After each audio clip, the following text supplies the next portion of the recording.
जंगल परिंदों की चहचहाहट, पत्तों के सरसराहट और जानवरों की चहचहाहट के साथ जिंदा था।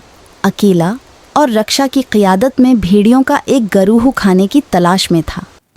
जब वो इंद्रबर्श से गुजर रहे थे तो वो एक हैरत अंगेज़ नज़ारे पर ठोकर खा गए। एक छोटा इंसानी शीरख्वार एक टोकरी में पड़ा हुआ था। भेड़ियों ने तजस्सुस से सूंघ लिया। यकीन नहीं था कि इस अजीबो गरीब मखलूक का क्या बनेगा। रक्षा खुद एक माँ होने के नाते ज़ुचगी की जबलत का दर्द महसूस किया और उसने बच्चे को अंदर ले जाने का फ़ैसला किया। उसने आहिस्ता से टोकरी को अपने जबड़ों में उठाया और उसे वापस अपने गार में ले गई।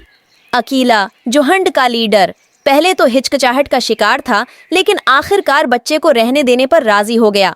अकीला ने उसका नाम मोगली रखा, जिसका मतलब भेड़िया की जबान में मेंढक है, उसकी अजीब शक्ल की वजह से। जैसे जैसे दिन गुजरते गए, मोगली मजबूत और मुजस्सिस होता गया। वो रेंगता और गार के इर्द गिर्द छुपता हुआ अपने नए माहौल को तलाश करता रहा। भेड़िया का झुंड उसे पसंद करने लगा और वो उनके खानदान का हिस्सा बन गया। वो बहुत कम जानते थे ये छोटा इंसान उनकी जिंदगी और खुद जंगल में बड़ी तब्दीलियां लाएगा।